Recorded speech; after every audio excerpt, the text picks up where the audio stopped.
आज बऱ्याच दिवसांनी जिवंत माणसात यायचा योग आला.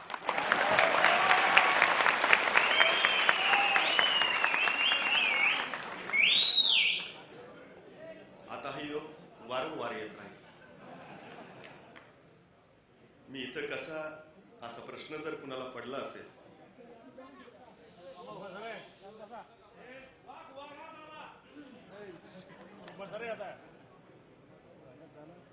मी सुरुवातीलाच नमूद करतो, मी आदरणीय उद्धवजींचं फाईल आहे.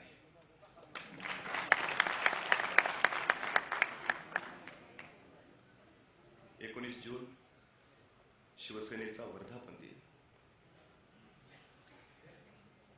अर्धशतकाच्या उंबरठ्यावर हा वर्धापन दिन साजरा करत असताना भूतकाळाकडे डोकावून पाहणं अत्यंत गरजेचं आहे.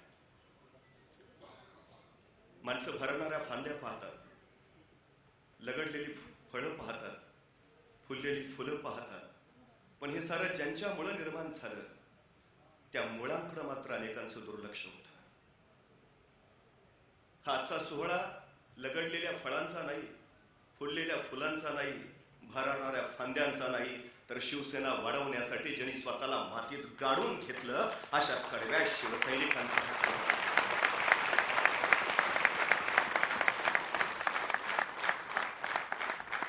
आपल्या कुंचल्याच्या फटकऱ्याने भल्या भल्याला घायल करणारा एक व्यंगचित्रकार आपल्या पित्यानं दिलेला वसानी वारसा जपत होता आणि लोकलच्या डब्यामधनं जाताना सुद्धा विचार करत होता, मनाशी सातत्यानं सांगत होता की जर अन्याय झाला तर तो सहन करायचाच नाही. आणि मग ते कुंचल्याचे फटकर त्या अन्यायाच्या विरोधात फटकावत राहिला.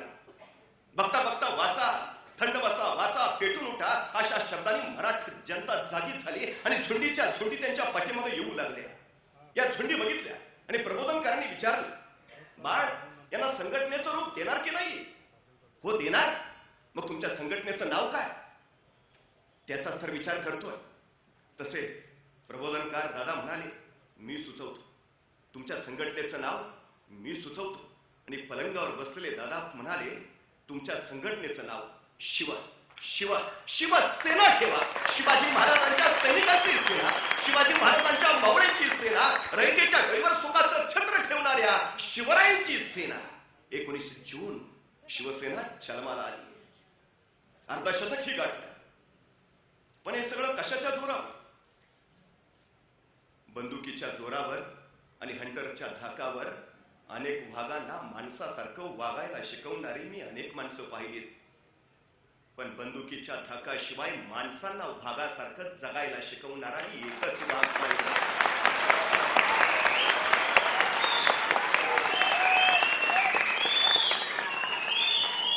शिवसेना प्रमुख बाळासाहेब ठाकरे.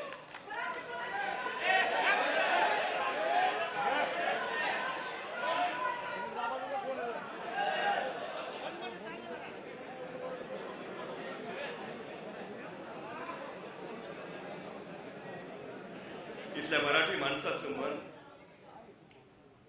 त्यांनी जागं केलं.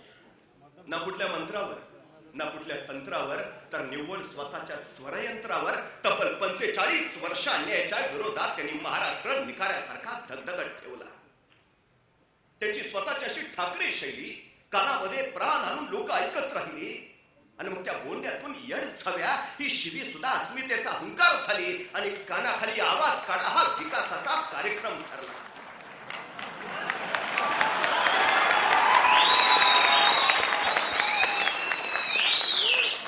मराठी माणसाला जे हवं ते मिळालं. आपल्यासाठी लढण्यासाठी, आपल्यासाठी झगडण्यासाठी हा माणूस ठामपणे भक्कमपणे आपल्या पाठीशी उभा आहे. यासाठी माणसं वाटेल ते करायला लागले. शिवसेना प्रमुख शिवसैनिकांचे परमेश्वर झाले. त्यांच्या शिव्या सुद्धा उम्यामध्ये बदलल्या नव्हे, त्या वेदाहुनी त्यांना वंद्य झाल्या. बस जगाच्या पाठीवर याच्यापूर्वी असा फक्त चमत्कार एकाच व्यक्तीने घडवला आहे, छत्रपती शिवाजी महाराज. भगवान श्रीकृष्ण जर कुणाला कळाले असतील तर ते छत्रपती शिवाजी महाराजांना, आणि छत्रपती शिवाजी महाराज जर कुणाला उमजले असतील तर ते शिवसेना प्रमुख बाळासाहेब. शेतकऱ्यांसाठी आंदोलन करणारा पहिला राजा म्हणजे भगवान श्रीकृष्ण. गरमी काव्याचा उद्गाता म्हणजे भगवान श्रीकृष्ण. शिवाजी महाराज हरे कृष्ण म्हणत फक्त कृष्णाचं नामस्मरण नाही करत राहिले, तर केलं. शिवसेना प्रमुखांनी सुद्धा फक्त महाराजांचा जय जयकार नाही केला, तर त्यांनी शिवनीतीचा मराठी माणसासाठी आणि हिंदुत्वाचा पुरस्कार करण्यासाठी अचूक आणि योग्य वापर केला आणि मराठी माणूस तळहातावर गर्दन पेरून ठामपणे स्वतःच्या न्याय हक्कासाठी उभा राहिला. एक माणूस किती प्रचंड प्रचंड क्रांती करू शकतो याचं जगातलं हे अद्भुत उदाहरण आहे, विलक्षण. आणि हे अक्षरशः शब्दशः शून्यात उभा केलंय, शून्यात. सगळ्यात महत्वाची गोष्ट आहे, सगळ्यात 350 वर्षापूर्वी शिवाजी महाराजांनी तर तेच केलं आणि तो अखंड प्रवास या टप्प्यापर्यंत येऊन पोहोचलाय. म्हणून हा वर्धापन दिन खरं तर त्या शिवसैनिकांचा कौतुक सोहळा आहे, शिवसेना प्रमुखांच्या कर्तृत्वाचा गौरव सोहळा आहे. शिवसेना प्रमुख देहानं गेले, विचारानं तसेच अजून उरात आहेत. काही माणसं म्हणाली आता पोकळी निर्माण होईल, पण जागा मोकळी असली तर पोकळी निर्माण होते.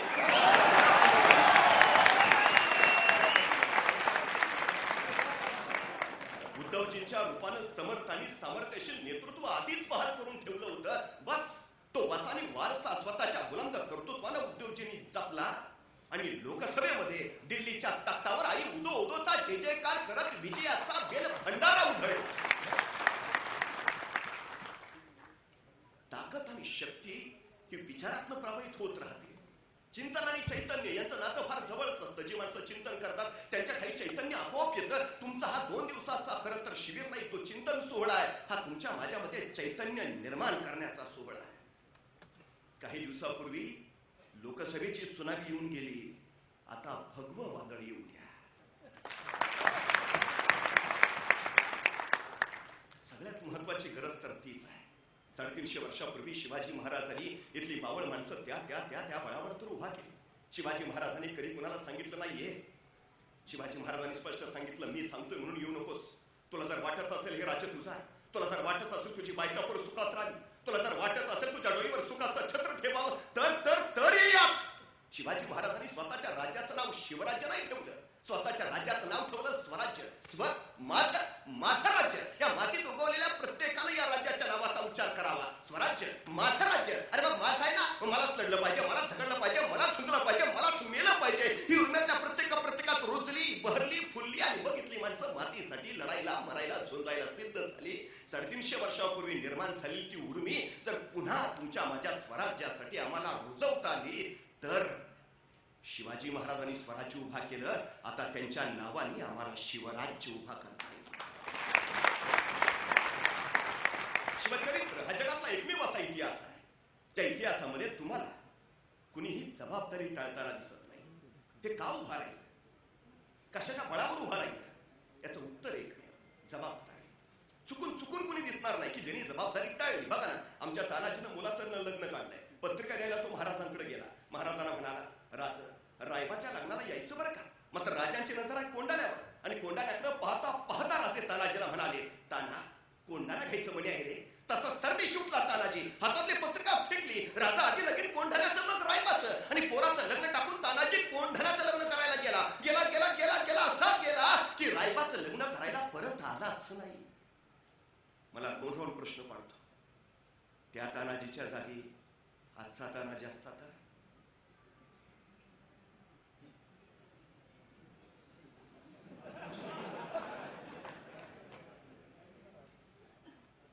राजे तानाजीला म्हणाले असते, ताना तेवढा कोंडाणा घेतो. तडदिशी तानाजी म्हणाला, राजा पोराचं लगीन काढले, उद्या केले साहेब की परत. नाहीतर बघा ना, पन्हाळ्याच्या वेड्यातनं राजे निसटले. बाजी प्रभू सिद्धूजी नाईक निंबाळकर सोबत राजे पुढाले गज खिंडीत आले आणि त्याच्यावर वार्ता मिळाली शत्रू पाठलागावर आहे. राजाने बाजी प्रभूंना सांगितलं, बाजी खिंड तुम्ही लढवा, काय मोजक्या जमावनिशाने पुढे विशाळ गडाकडे जातो, तोपर्यंत तुम्ही खिंड लढवा. राजे गेले, बाजी खिंड लढवत राहिला. पण बाजी त्यावेळी राजांना असं नाही म्हटला, राजा सकाळपासून अंगात जरा कणकणच आहे, वा की दुसरं कोण सापडते का, न्याय ही जबाबदारी टाळली नाही, शिर तुटलं. पण बाजीचं धड तलवार फिरवत राहिलं. शिवसेना प्रमुखांना अभिप्रेत असणारा शिवसैनिक असा आहे. तलवार तुटली हरकत नाही, बाण घेऊन लढा. बाण संपली हरकत नाही, कमरेचा धानपट्टा काढा. धानपट्टा संपला हरकत नाही, हाताची तलवार आणि छातीची ढाल करा, पण लढत राहा. तरी 72, पण अन्याय सहन करणार नाही, परिस्थितीला शरण जाणार नाही, हा शिवसेना प्रमुखांनी संदेश दिला ना, तो नेमका असा. हे सगळ्यात मोठं. शिवाजी महाराजांच्या सोबत माणसं आली, शिवसेना प्रमुखांच्या सोबत माणसं आली, कशाच्या बळावर? महाराज चालता चालता एखाद्याच्या मावळ्याच्या पाठीवर हात टाकायचे, चालता चालता त्याच्या कानात 4 शब्द सांगायचे, आणि ज्याच्या पाठीवर राजांचा हात पडला, ज्याच्या कानात राजांचे शब्द, तो माणूस मेला तरी मग फक्त राजांचा बनून राहायचा. ही जबाबदारी पाळणारी माणसं, जिथं जबाबदारी पाळणारी माणसं असतात तिथं तिथं राष्ट्र आणि राज्य उभा राहतं. सगळ्यात मोठा शिवाजी महाराजांना पन्हाळा घ्यायचा आहे, पण त्या पन्हाळ्यावर दुश्मन आहे 36,000, आणि महाराजांची सगळी फौज गोळा केली तर भरेल कशी बशी अवघी 7,000, आणि महाराज 7,000 फौजेच्या बळावर 36,000 दुश्मन असला पन्हाळा घ्यायचं म्हणताय. महाराजांनी बैठक बोलावली. अनाज दत्तो, मोरोपंत, प्रल्हादपंत, बाळाजावजी, तानाजी, येसाजी, कोंडाजी, कडतोजी सगळे समोर, आणि महाराजांनी विचार पन्हाळा घ्यावा म्हणतो, पण पन्हाळ्यावर दुश्मन 36,000, कोण जातो, कोण जातो, कोण घेतो पन्हाळा? अहो सगळे चिडीचूप. दुसऱ्याच्या मतदारसंघात जाऊन निवडून येणं सोपं आहे का?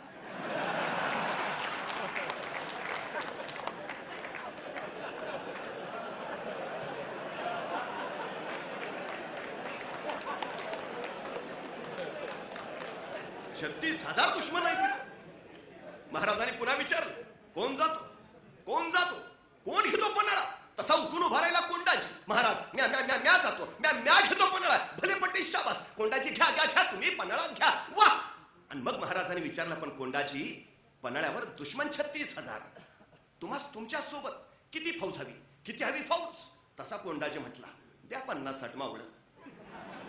राजे म्हणले 50-60 मावळं? कोंडाजी 36,000 दुश्मन आहे, 50-60 काय मागता? तसा कोंडाजी म्हटला, तसं काहीच नव्हतं मागणार, पण ती लईच विचित्र दिसलं असतं म्हणून म्हटलं त्या 50-60 काय. एकटा जायला तयार आहे, एकटा लढायला तयार आहे, एकटा जबाबदारी घ्यायला तयार आहे. आमच्याकडे एखाद्याला सांगा ना, करतोस का रे तेवढं, त्याला द्या की जोडीला. काय गणित कळत नाही.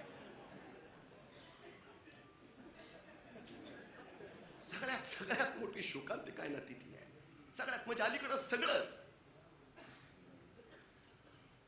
तरी महाराजांनी आमच्या कोंडाजीला 1,500ची फौज दिली, सोबत तानाजी तत्वना दिला, आणि कोंडाजी निघाला.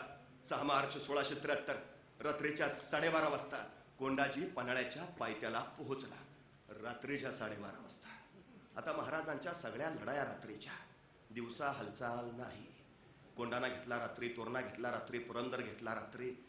महाराजांच्या लढाया त्या सुद्धा निम्म्याच्या वर अमावस्येच्या रात्री. म्हणजे कारण सांगणं प्रकार नाही.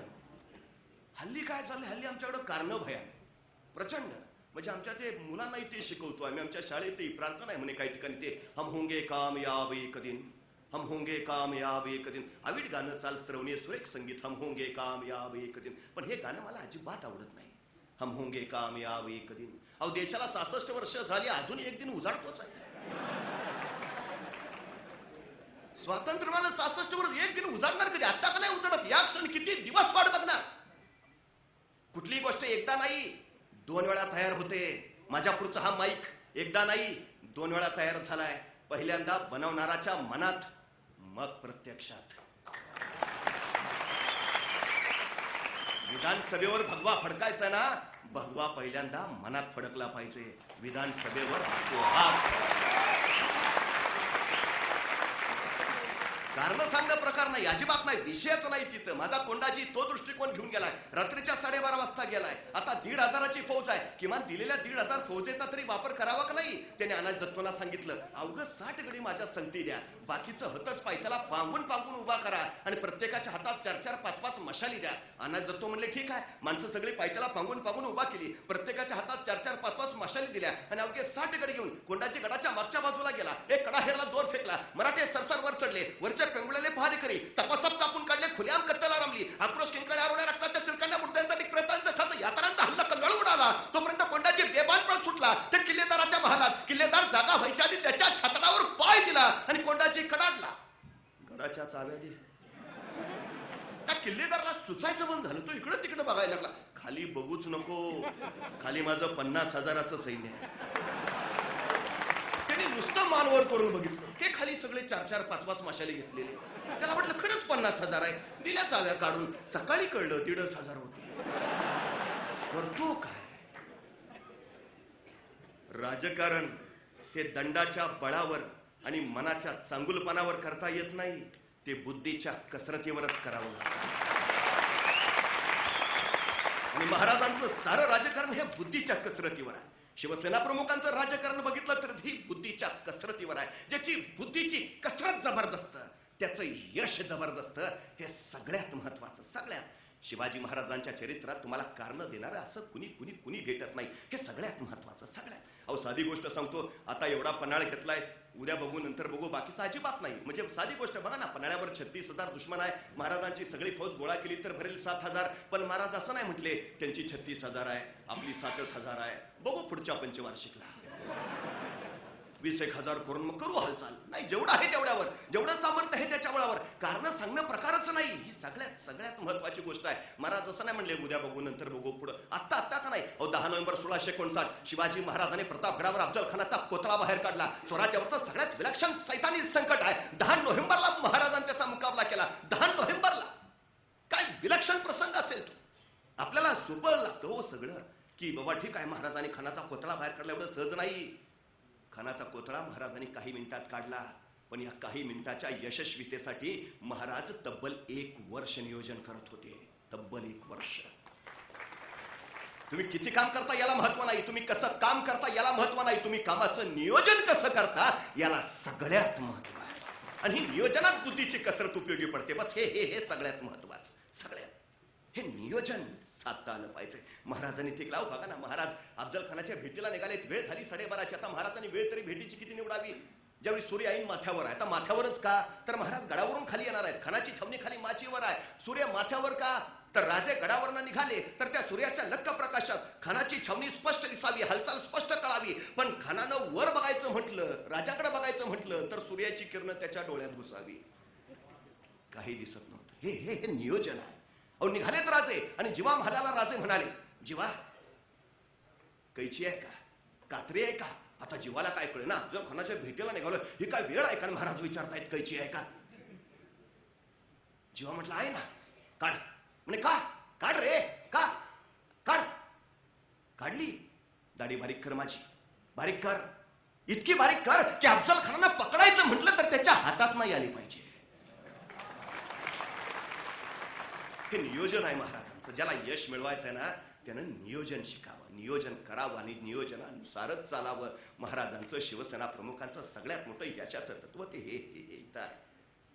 आणि सगळ्यात महत्वाची गोष्ट, 10 नोव्हेंबरला महाराजांनी खानाचा कोतळा बाहेर काढलाय. स्वराज्यावरचं सगळं प्रचंड आणि विलक्षण संकट आहे. 10 नोव्हेंबरला एवढं सगळं घडलंय. मला प्रश्न पडला, 11 नोव्हेंबरला महाराज कुठं असतील. शेजारी महाबळेश्वरला. मग काल एवढं टेन्शन होतं, नको का 4 दिवस थंड हवेच्या ठिकाणी जायला.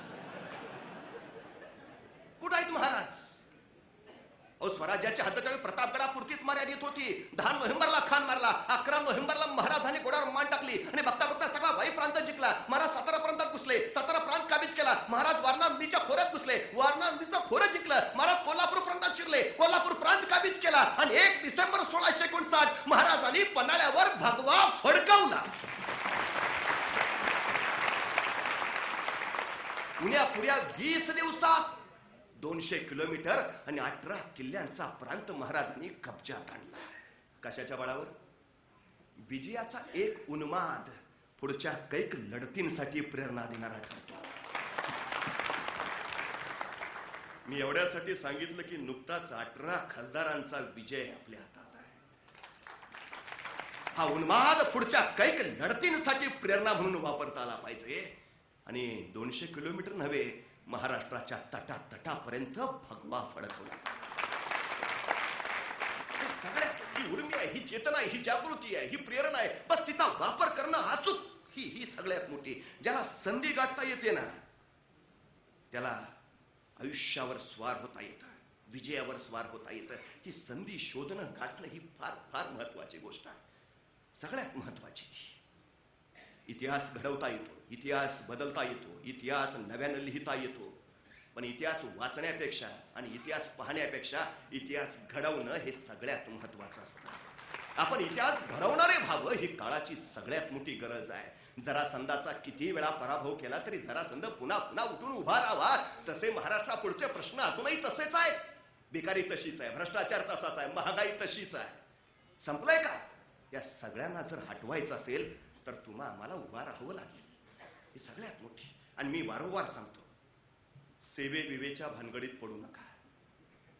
करायचं झालं तर परिवर्तन करा, कारण सेवा तात्पुरती असते, परिवर्तन कायमस्वरूपी टिकतं.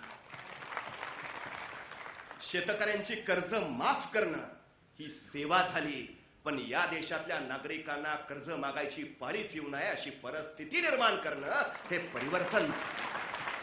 भिकाऱ्याला भीक देणं ही सेवा झाली, पण या देशातल्या नागरिकाला भीक मागायची पाळीच येऊ नये अशी परिस्थिती निर्माण करणं हे परिवर्तन झालं.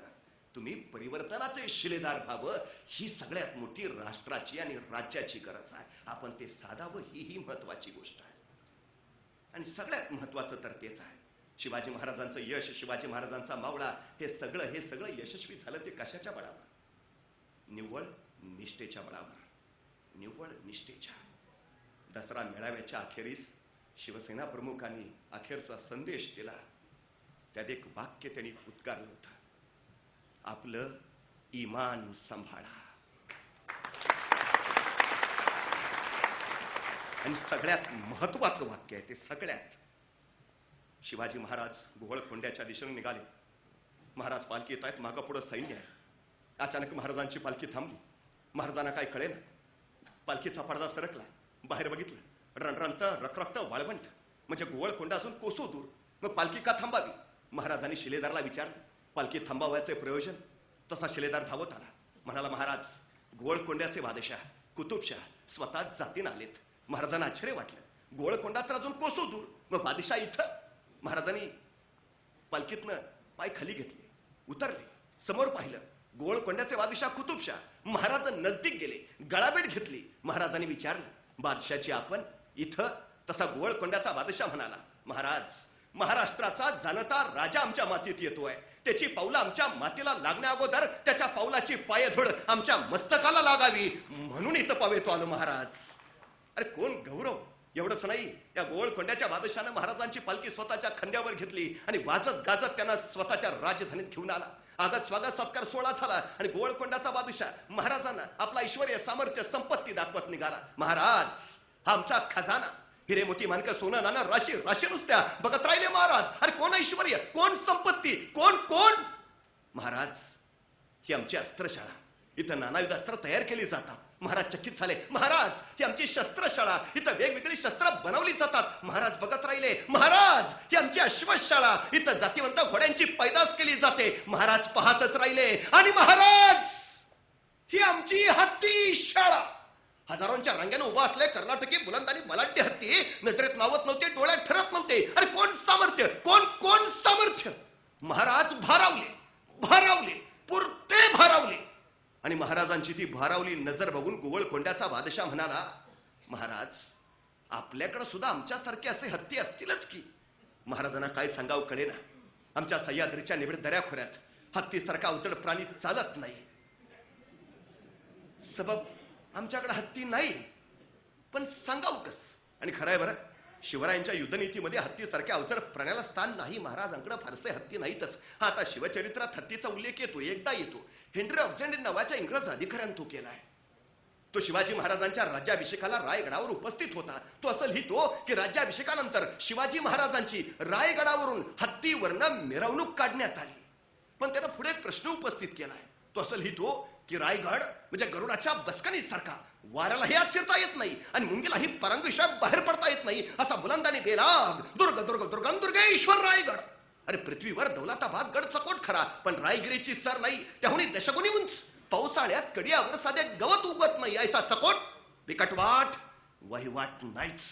माणसाला गड चढणं मुश्किल नव्हे, नामुमकिन, अशक्य. मग माणसाला गड चढता येत नाही, तिथं एवढा मोठा बलाढ्य हत्ती महाराजांनी गडावर नेलाच कसा? हेनरी ऑक्झेंडरला प्रश्न पडलाय. आणि खरंय बरं, रायगड अजूनही चढता येत नाही माणसांना, शक्यच नाही ते. आता शिवसेना प्रमुखांनी रायगडावर रोपवेची सोय केली म्हणून बरं, म्हणून लोक महाराजांचं दर्शन घ्यायला रायगडावर पोहोचतात. पण एरवी रायगड चढणं बिकट. हेनरी ऑक्झेंडर विचार करतोय, माणसाला गड चढता येत नाही, मग एवढा मोठा बलाढ्य हत्ती महाराजांनी गडावर नेला तरी कसा? त्याला त्या प्रश्नाचं उत्तरच नाही मिळालं. आता मी सांगतो ते 1662 साली शहाजीराजे कर्नाटकातून महाराष्ट्रात आले. त्यावेळी येतानाच हत्तीची 2 छोटी पिल्ल घेऊन आले. ती पिल्ल छोटी असतानाच गडावर नेली. ती मोठीच रायगडावर झाली. त्यावेळी मोठा हत्ती रायगडावर न्यायचा विषयच नाही आला. म्हणजे हेनरी ऑक्झंड भेटला तर त्याला तेवढं सांगून टाका. बस असं झालंय.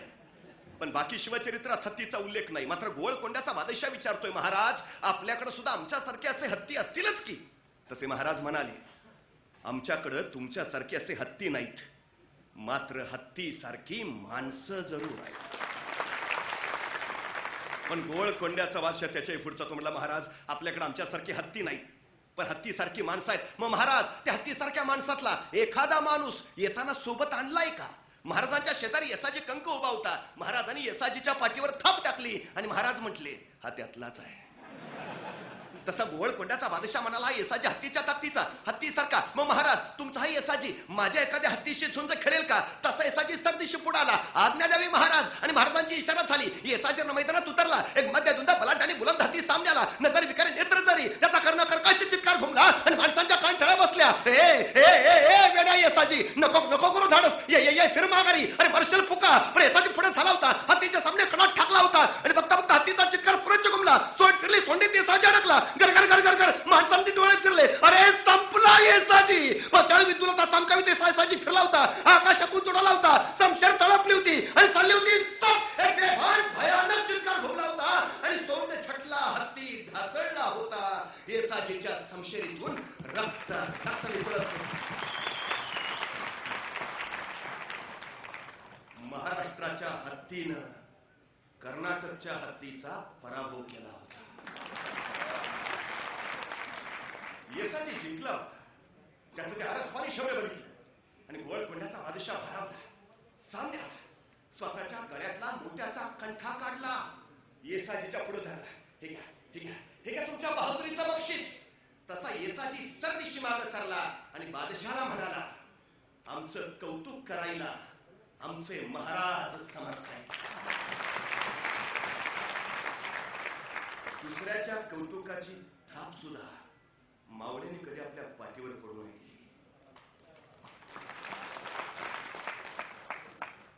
निष्ठा नावाच. ही निष्ठा जिथं जिवंत असते तिथं अस्मिता जिवंत असते. ही निष्ठा जिथं जिवंत असते तिथं स्वाभिमान जिवंत असतो. ही निष्ठा जिथं जिवंत असते तिथं राष्ट्र जिवंत असतं. शिवाजी महाराजांनी, शिवसेना प्रमुखांनी ही निष्ठा घडवली. ही निष्ठा जपणं महत्वाचं. 350 वर्षापूर्वी शिवाजी महाराजांनी समुद्रात सिंधुदुर्ग किल्ला बांधलाय. 350 वर्ष झाली तो लाटांचे तडाखे खातोय. या लाटांच्या तडाख्याने समुद्राची दगडं छिद्रीत, त्या सिंधुदुर्गाची दगडं छिद्रीत. पण 2 दगडांना सांधणारा जो चुन्याचा चिरा आहे ना, तो अजून जसाच्या तसा आहे. दगडं झिजत 4-4 इंच आत गेली. चुन्याचा चिरा मात्र 4-4 इंच अजून तसाच बाहेर आहे. मी निष्ठा त्या चुन्याच्या चिऱ्याला मानतो. दगडं झिजतील, काळ झिजेल, पण निष्ठा ही मात्र चिरंतन राहील. बस ही निष्ठा, ही निष्ठा महत्वाची. इमान सांभाळा. शिवसेना प्रमुखांनी सांगितलेला हा अर्थ शिवशाहीमध्ये हा असा येतो. ही सगळ्यात महत्वाची गोष्ट. खरं तर वारंवार शिवसेना प्रमुख बोलायचे.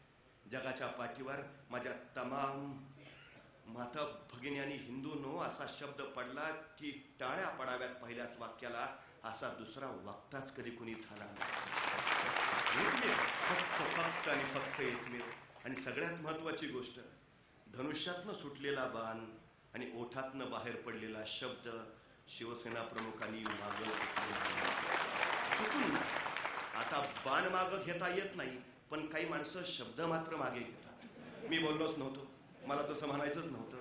मीडियाने विपर्यास केला. काहीतरी गोंधळ आहे. शिवसेना प्रमुखांच्या चरित्रात उल्लेख नाही. बर बोललो. पुढं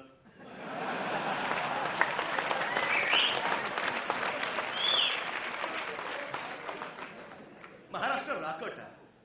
महाराष्ट्र दगडात होंड्यांचा आहे. महाराष्ट्रात कणकर आहे. पण शिवसेना प्रमुखांनी महाराष्ट्राला रोकठोक बनवलं. हा सगळ्यात मोठा महाराष्ट्राचा अभिमान आहे. बघा ना, बाबरी मशीद पाडली आणि एका नेत्याने नाही आम्ही नव्हतो, ते काम शिवसैनिकांचं आणि तत्काळ शिवसेना प्रमुख उद्गारले तेच काम जर माझ्या शिवसैनिकांचं असेल तर मला त्याचा अभिमानच वाटेल.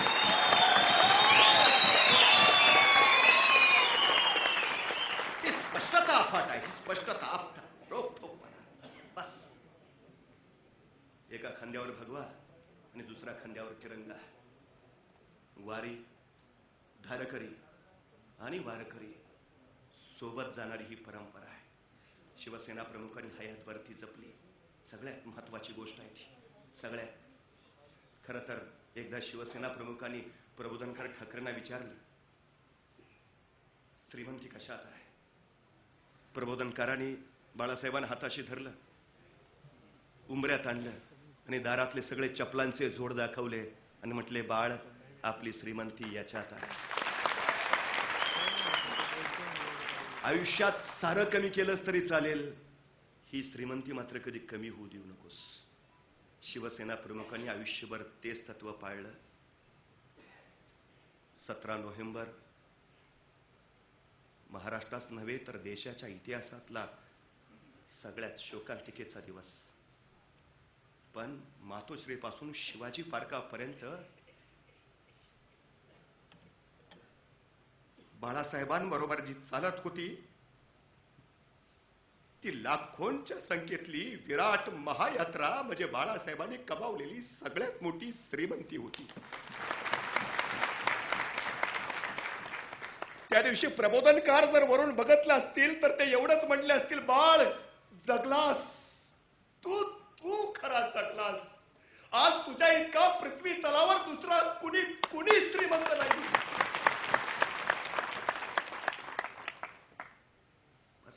प्रत्येक शिवसैनिकानं माणसांची ही श्रीमंती जपावी. माणसं मतांची श्रीमंती आपोआप बहाल करतील. कर्तृत्वाचं, नेतृत्वाचं दालन हे त्या लोकांसाठी आहे ज्यांचा तुमच्या माझ्यावर विश्वास आहे. स्वप्न पुरा करूया. जय भारत.